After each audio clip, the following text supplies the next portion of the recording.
बारामती लोकसभा मतदारसंघातून ओबीसी बहुजन पार्टीच्या वतीनं एक उमेदवार देण्यात आलेला आहे। महेश भागवत असं यांचं नाव आहे। आपल्यासोबत स्वतः महेश भागवत आहेत। आपण त्यांच्याशी बातचीत करूयात। काय नेमके तुम्ही मुद्दे घेऊन चाललेला आहात?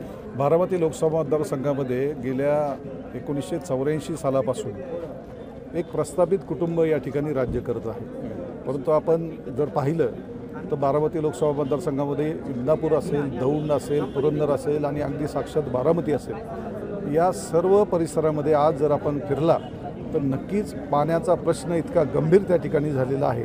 आणि मुळात आमच्यासारखा कार्यकर्ता 2007 सालापासून या पाण्याचं नियोजन करा, मग ते खडकवासल्याचं पाण्याचं नियोजन असेल, निरा डावा कालव्याचं नियोजन असेल, याच्यामध्ये अतिशय खंबीर भूमिका आम्ही घेत होतो। पर्यायांचा अक्षरशः सरकारसमोर डोंगर उभा करत होतो, पण कुठल्याही पर्यायावर त्यांनी त्या ठिकाणी मार्ग काढला नाही। आणि हे सर्वात मोठी दुरावस्था या बारामती लोकसभा मतदारसंघामध्ये आहे। मुळशीचा पाण्याचा प्रश्न घेऊन आम्ही त्या ठिकाणी भांडलो। खडकवासल्याचं पाणी बंद पाईपलाईननी शेतकऱ्याच्या शेतामध्ये थेट बांधावर कशा पद्धतीने देता येईल याचाही प्रस्ताव आम्ही त्या ठिकाणी दिला होता। गेली 14-15 वर्ष 2 वेळा उपोषण आम्ही त्यासाठी केलं। सुप्याचं उपोषण असेल किंवा दौंडचं उपोषण असेल, खरं तर शासनाचे डोळे उघडायला हवे होते, परंतु दुर्दैवाने तसं झालं नाही। आणि दर 3 वर्षांनी या बारामती लोकसभा मतदारसंघाला प्रचंड अशा पाणी टंचाईला आणि दुष्काळाला सामोरं जावं लागतं। आणि हे सपशेल अपयश गेल्या 35-40 वर्षामध्ये जी कुटुंब इथं सत्ता गाजवतं, खरं तर त्यांचा हा तुम्ही सांगितले ते साधारणतः विधानसभेचे किंवा आमदाराचे आहेत ते प्रश्न आहेत। मुळात तुम्ही जो उद्देश काय आहे तुमचा या निवडणुकीच्या माध्यमातून उभारायचा, कारण तुम्ही ज्या अडीअडचणी सांगतायत बारामती लोकसभा मतदारसंघाच्या, तर दौंडच्या असेल किंवा बहुसंख्य कामही विधानसभेत करण्याची, सगळं मान्य आहे, परंतु आता सर्व निवडणुका ह्या स्थानिक प्रश्नावर लढल्या जातात। जर जनतेच्या मूलभूत प्रश्नांकडेच लक्ष दिलं गेलं नाही तर उगाच आंतरराष्ट्रीय गप्पा मारण्यात काही अर्थ नाही।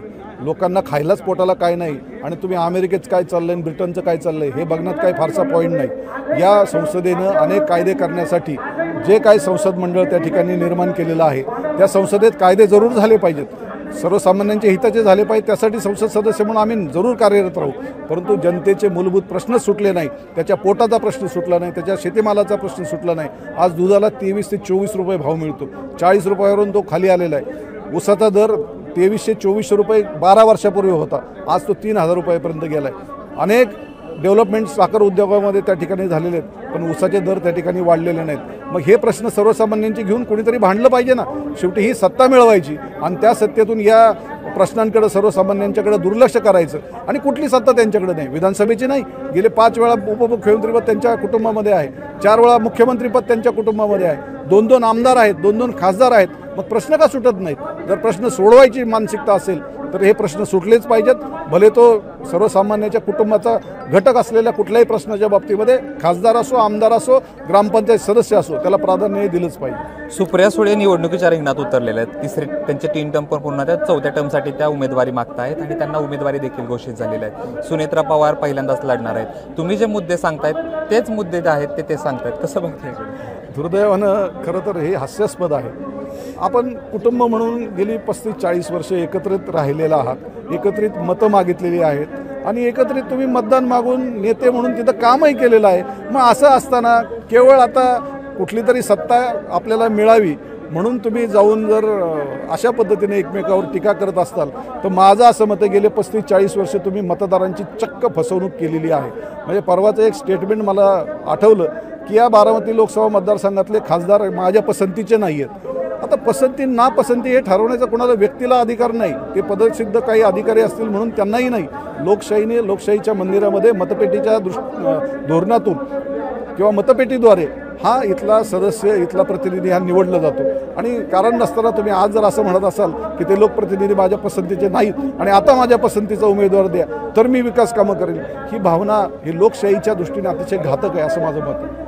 ओबीसी बहुजन पार्टीच्या वतीनं आज तुम्ही प्रचाराचा शुभारंभ करताय, प्रकाश शेंडगे येत आहेत, त्यांच्या उपस्थित आगामी काळात कशा पद्धतीचा तुमचा निवडणुकीचा कार्यक्रम असेल? मुळात आम्ही ही ओबीसी बहुजन पार्टी जी आहे ती वंचित, ओबीसी, दलित यांच्यावर होणाऱ्या ज्या काही गेल्या वर्षभरातल्या अनेक घटना आपण पाहिलेल्या असतील, मुळात कुठल्याही ओबीसी संघटनेनं त्या ठिकाणी या बारामती लोकसभा मतदारसंघच नाही पण संपूर्ण महाराष्ट्रामध्ये ही भूमिका घेतली की जो वंचित झालेला, विकासापासून दूर असलेला, रोजगारापासून दूर असलेल्या मराठा समाजाला आरक्षण मिळावं, हीच भूमिका घेऊन आम्ही त्या ठिकाणी वावरत आहोत। आणि त्या ठिकाणी वावरत असताना आमची भूमिका ही ठाम आहे की मराठा समाजाला जे महाराष्ट्र शासनानं 10% आरक्षण दिलेलं आहे ते टिकवण्याची संपूर्ण जबाबदारी ही महाराष्ट्र शासनाची आहे।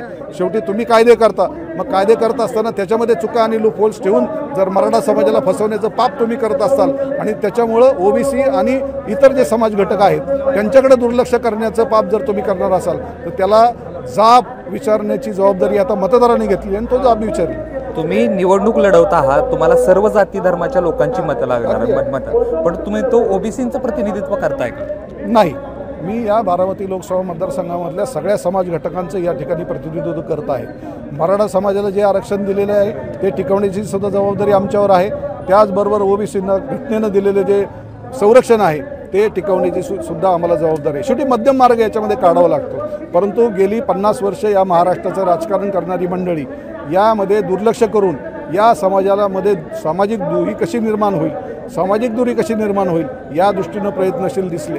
या सगळ्या प्रकरणामध्ये आळीमिळी गुपचूप अशा पद्धतीनं जर कामकाज होणार असेल तर त्याचाही जाब हे आम्हाला एक घटक म्हणून, समाजातले घटक म्हणून विचारण्याचा अधिकार आहे आणि आम्ही तो विचारतो। तुमच्या बोलण्याचा रोग साधारणतः पवारांवरतीच दिसतोय, कारण तुम्ही ज्या पद्धतीने 30-35 वर्ष झालं एका घराचं प्राबल्य म्हणताय ते साधारणतः पवारांवरती। तुम्ही दौंडमध्ये नेमका काय अन्याय झाल्यासारखं वाटतं तुम्हाला? दौंडमध्ये आपण या ठिकाणी खडकवासला कॅनलवरून आत्ता आलेला असाल, याला आलेलं आत्ता जे पाणी आहे, बेटवाडीसारखं गाव आहे, दौंड शहरासारखी नगरपालिका आहे आणि अनेक भागांमध्ये आता टँकर त्या ठिकाणी सुरू झालेत। पाणी लोकांना दिसतंय परंतु त्या पाण्याचा उपयोग करता येत नाही, पाणी त्या ठिकाणी दारातून जाते पण पिता येत नाही। ही दुरावस्था का निर्माण झाली याचा प्रश्न विचारायची मूळ जबाबदारी तरी कोणाच तरी आहे ना। कुणीतरी निवडणूक लढवली पाहिजे, कुणीतरी निवडणूक लढवून हे प्रश्न जनतेसमोर नेले पाहिजेत आणि म्हणून ही निवडणूक लढवतात। निवडणूक म्हटलं की मताचं कॅल्क्युलेशन असेल, अर्थात तुम्ही ज्या अर्थी लढायला तयार झालेला त्या अर्थी मताचं कॅल्क्युलेशन तुम्ही केलंच असेल। कशा पद्धतीनं पुढचं आगामी काळात तुमचं मताचं कॅल्क्युलेशन असणार आहे? मुळात बारामती लोकसभा मतदारसंघामध्ये गेल्या 2 निवडणुका हे 45 ते 40% आसपास विरोध हा प्रस्थापित उमेदवारांना झालेला आहे, म्हणजे फार तर एक 10% फरक त्या ठिकाणी राहिलेला आहे। आजपर्यंत सर्व समाज घटकांनी त्यांना मतदान करून या बारामती लोकसभा मतदारसंघाचं प्रतिनिधित्व दिलेलं आहे, पण हे जे प्रश्न आज उफाळून जे आलेले आहेत लोकांची, सर्वसामान्य जनतेची मुळात मुद्दाच तो आहे की आम्ही तुम्हाला मतं दिली, आम्ही तुम्हाला सत्ता दिली, महाराष्ट्राची दिली, देशाची दिली, देशाचं राजकारण तुम्ही या ठिकाणी करत होता, पण प्रश्न सोडवायला मात्र तुम्ही कमी पडत आहात। तर हे प्रश्न सोडवण्याची ताकद कुठल्या तरी आता सर्वसामान्य माणसाच्या हातामध्ये आम्ही देऊ आणि त्याच्याकडनं ते प्रश्न सोडून घेऊ, ही भावना त्या ठिकाणी तयार झाली। याच्यामध्ये मतांचं गणित किंवा हे विजयाचं गणित तर असतंच, परंतु सामाजिक मनाचं गणित, सामाजिक मतांचं गणित हे सर्वात महत्त्वाचं आहे आणि ते आम्ही करणार आणि विजय मिळवू। मतदारांना एबीपीच्या माध्यमातून काय आवाहन करत?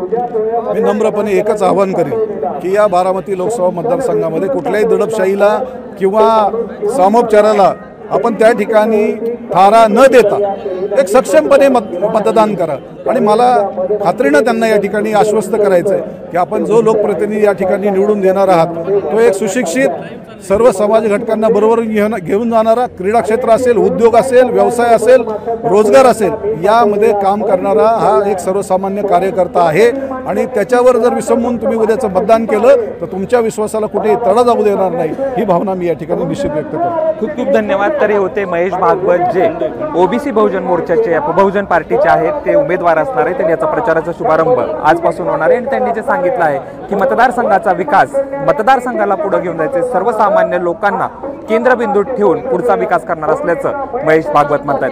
कॅमेरा पर्सन धीरज सह जयदीप भगत, एबीपी माझा, दौंड। एबीपी माझा, उघडा डोळे बघा नीट।